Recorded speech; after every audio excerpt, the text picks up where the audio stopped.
Hola, hola y bienvenidos a un nuevo video de Python en Scikit.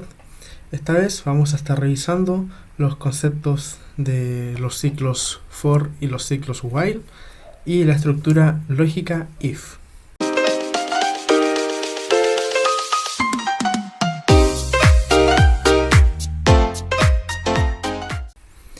Bueno, como vemos, aquí estamos trabajando en Spider de Anaconda, este ambiente para escribir script de Python.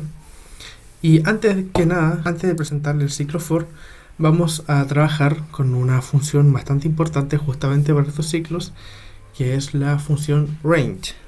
Si ven aquí en la parte derecha de la pantalla, en la consola interactiva de Python, vamos a definir la función range, que uno la tiene que alimentar con tres valores separados con comillas. Lo que va a hacer este comando, el comando range, va a generar una especie de lista, no es una lista, vamos a ver que es su propio tipo de variable, es una variable range. Para que se lo imaginen, va a ser primero el 1, luego el 3, porque 1 más 2 es 3, después el 5, el 17 y así, hasta llegar al 19. Porque se va a parar a todos los, no va a contar el número 20, no va a querer llegar al número 20. Llega al número antes que el número que le indiquemos al final, el segundo número. Si uno evita el último número, asume la máquina que el paso es de 1. Entonces en este caso sería 1, 2, 3, 4, etc. Hasta llegar a 19. Recuerden que no vamos a contar el último número. Y también si uno solo escribe un solamente número, en este caso solamente range 20, va a hacer lo mismo. Va a asumir que vamos a partir con el número 0. Entonces si yo generara este range, lo que va a hacer va a empezar con el número 0, luego el 1, luego el 2, hasta llegar al 19. Recuerden, sin llegar al número 20. ¿Por qué se empieza del 0? Justamente como no vamos a contar el 20, de esta forma, con range 20 vamos a generar, por así decirlo, una lista, recuerden que no una lista, de 20 dígitos. Pero bueno, ahora a lo que sí queremos ver, lo que es el ciclo for. El ciclo for sirve para realizar una acción las veces que nosotros le indiquemos. Para explicarlo mejor, vamos a usar un ejemplo. La notación es for, como se debe imaginar. Aquí tenemos que darle una variable que vamos a crear en el momento. En mi caso puede ser i, que convencionalmente se ocupa siempre. Luego ponemos in. Y ahora vamos a poner nuestro range. Vamos a hacerlo de nuevo, de 1 a 20, con paso 2. Y aquí muy importante terminar la última frase con 2 puntos. Y luego vamos a escribir lo que queremos que se ejecute.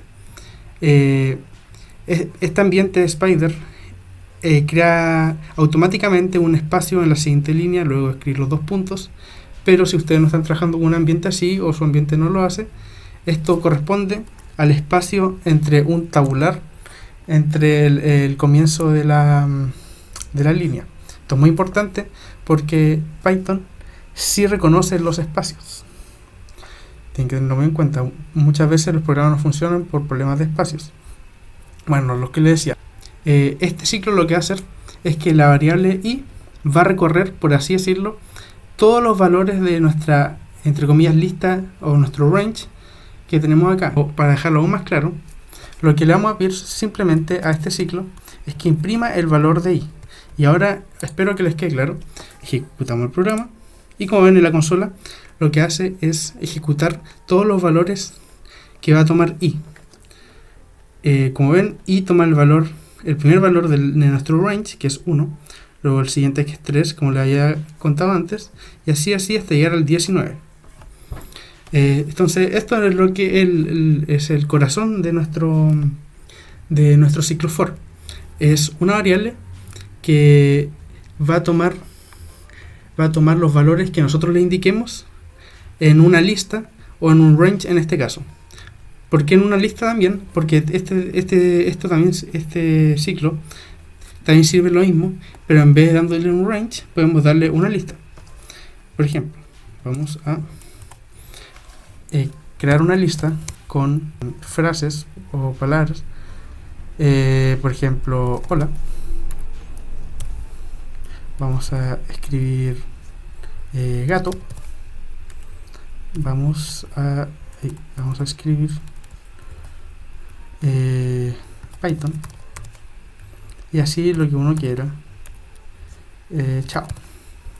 Voy a dejarlo simple. Luego vamos a crear nuestro ciclo for i in. Recuerden que ese es el principio de nuestro ciclo for. Y ahora lo vamos a hacer en lista. ¿Qué hace esto? Va a hacer que i va a tomar todos los valores de la lista. Es decir, va a tomar el valor de hola, luego el valor de gato, luego el valor de Python, luego el valor de chao. Para que lo vean, vamos a imprimirlo como anteriormente. Y como ven, imprime aquí en la consola, imprime los valores de la lista. Ahora es más interesante afectar esta variable i independiente. Por ejemplo, podemos hacer que en vez que imprima solamente i, imprima 2 veces i, que entonces para cada valor los va a duplicar. Muy útil cuando hacemos análisis de datos, tanto esta función con lista o con range. Y vamos a dar un ejemplo preciso para este ciclo for, que va a ser calcular de una forma primitiva el factorial de un número. Por ejemplo, definamos n, que vamos a determinarlo nosotros, por ejemplo 7, que va a ser nuestro factorial a calcular. Es decir, queremos calcular 7 factorial y empezamos nuestro ciclo for. Pero antes vamos a escribir factorial, va a ser igual a 1. Esto van a ver por qué tuve que declarar una función así.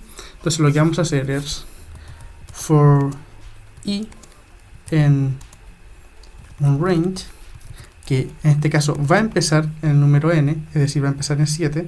En nuestro caso, después este n lo podemos afectar nosotros, y va a terminar en 1, pero esta vez con un paso menos 1, es decir, vamos a ir en 7, después en 6, 5, 4, 3 y 2.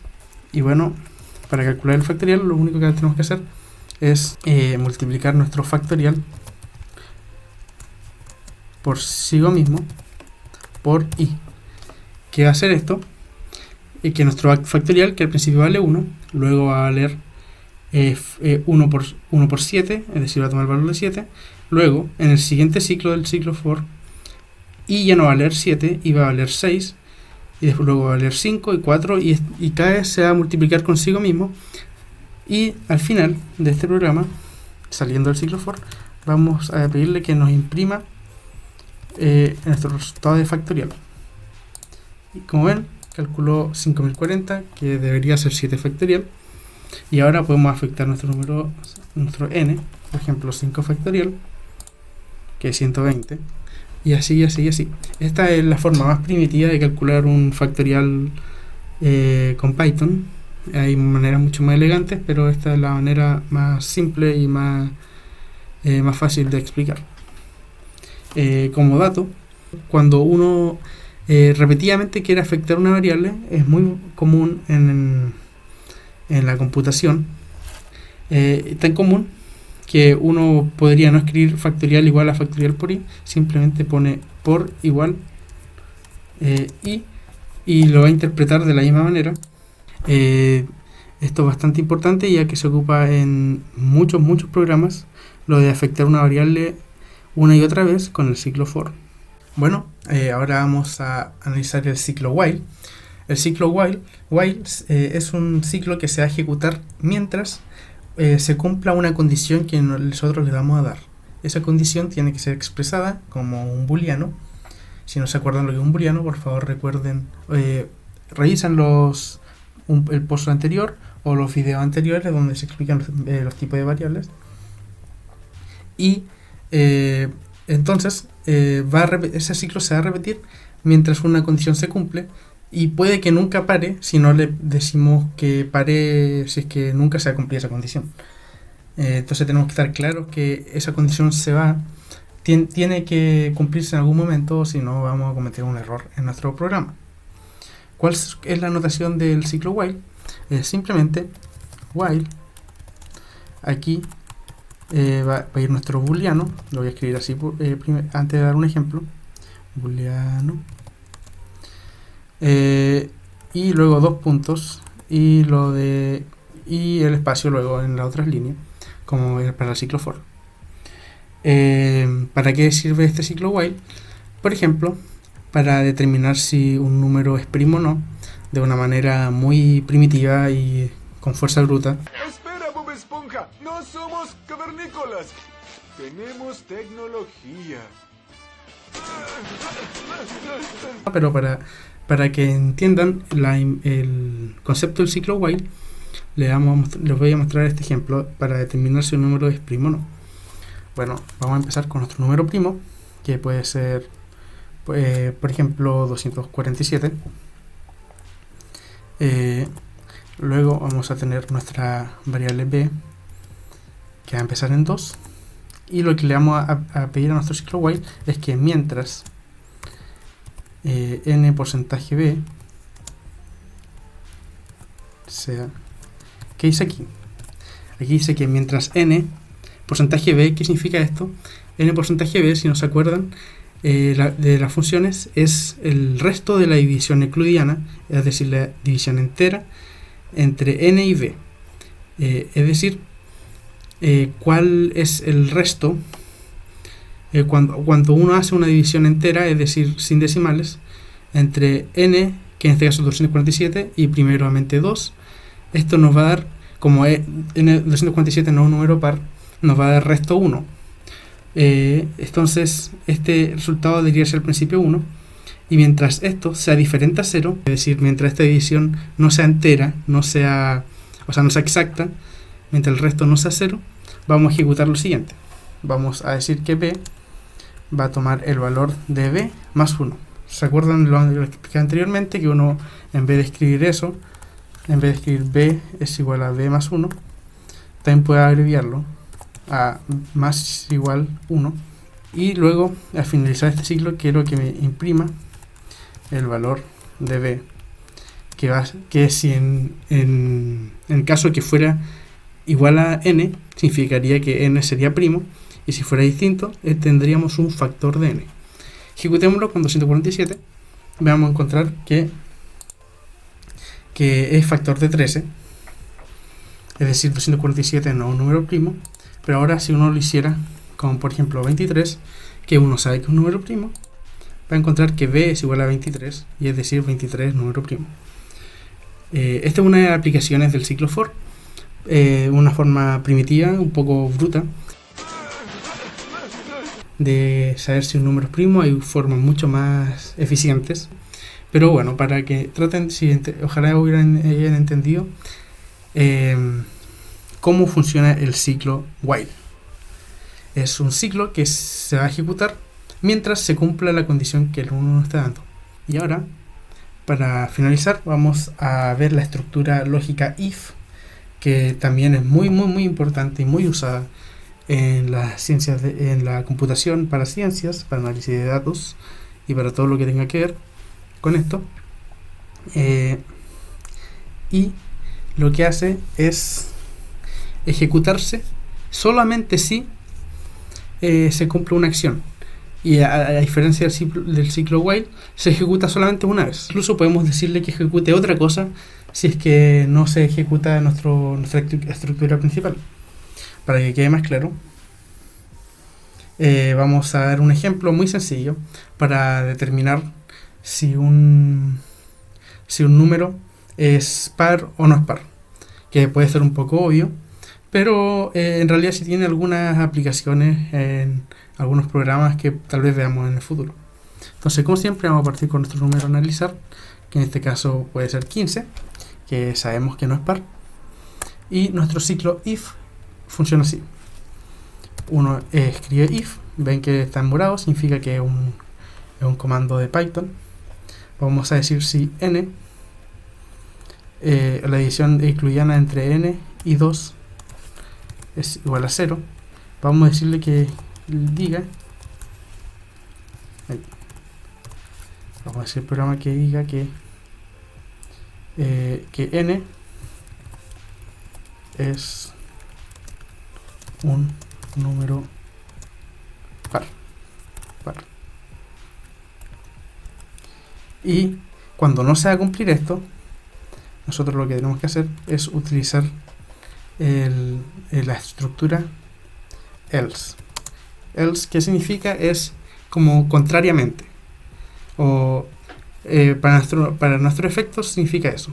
Es decir, para cualquier otro caso que no es la que se cumple en el ciclo if va a decir, le damos, aquí me falta una T. Entonces ya, si no se cumple lo que pasa en ciclo if, es decir, en el caso que no sea par, le vamos a decir al programa que imprima que n no es un número par. Vamos a ejecutar y nos dice que 15 no es un número par, como esperamos, pero si preguntamos por 16, vamos a obtener que 16 sí es un número par. Tal vez esto es un poco obvio para nosotros, ya que sabemos fácilmente si 16 o si 15 no es par o impar, pero hay veces donde las variables van a ser una variable que se va a obtener luego de un proceso en nuestro programa y queremos analizar si es par o no es par para seguir ciertas acciones. Entonces, en realidad sí, esta silla de comandos sí es útil en el quehacer de programación de Python. Vamos a ver un ejemplo un poco más interesante tal vez, porque el ciclo if también acepta no solamente si se cumple una cosa y si no hacer esto, también acepta si se cumple algo, si es que no se cumple, pero se cumple otra condición, ejecutar algo, y así, y si no se cumple ninguna de nuestras condiciones anteriores, ejecutar lo que diga el else. Que es decir, son como subcondiciones que va a ir discriminando nuestro ciclo o nuestra estructura if. Si no se entendió, aquí lo vamos a dejar claro con otro ejemplo más, que es muy interesante, que es determinar las raíces reales de una ecuación de segundo grado. Comúnmente, y ojalá lo hayan visto, se denotan por A, por ejemplo, A igual a 2, B 4 y C menos 5. Esto correspondería, por ejemplo, al 2x cuadrado más 4x menos 5 para nuestros efectos. Y si se acuerdan de la fórmula de la ecuación de segundo grado, nuestro delta, nuestro discriminante, es igual a b al cuadrado menos 4 por a por c. Y ahora, de la misma forma que uno hace un algoritmo cuando resuelve estas ecuaciones, vamos a pedirle al programa que también discrimine entre las tres opciones que podemos obtener. Entonces le vamos a decir que si delta es menor que 0, es decir, que nuestro discriminante es negativo, lo que iría dentro de la raíz de nuestra fórmula, vamos a decir a la máquina que nos diga que no hay soluciones reales, que es lo que nosotros esperaríamos. Y aquí lo interesante es como lo que le comentaba antes, que uno puede dar una subcondición si es que no se cumple la primera, que es de la siguiente forma: el if si delta es superior a 0, que es el caso donde tenemos dos soluciones reales, vamos a decirle a la máquina que nos diga que hay dos soluciones reales. Incluso podemos decirle que nos imprima cuáles son estas. Si se acuerdan, una de las soluciones era menos b menos delta, la raíz cuadrada de delta, en este caso delta al 1 medio, ya que no hay por un comando con defecto para hacer la raíz cuadrada, pero podemos utilizar la potencia a un medio, que es lo mismo en esencia para este caso, y todo esto dividido por 2 veces a, que es la fórmula que a todos nos enseñaron. Y bueno, aquí como no me cae la línea, vamos a imprimirlo la siguiente línea, que nos diga que la siguiente solución x2 sea igual a, permiso, voy a copiar lo mismo que tenemos acá,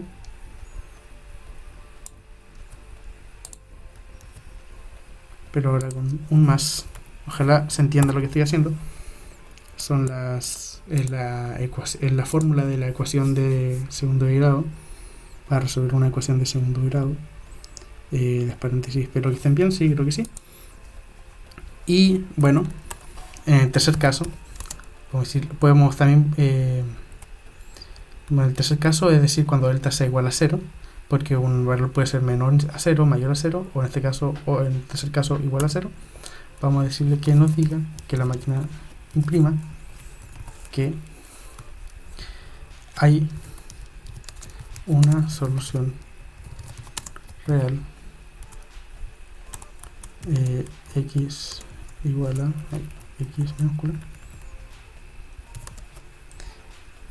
menos b sobre 2 por a. Ejecutamos y como vemos, para la ecuación 2x cuadrado más 4x menos 5 hay dos soluciones reales, que son aproximadamente estos valores que nos da.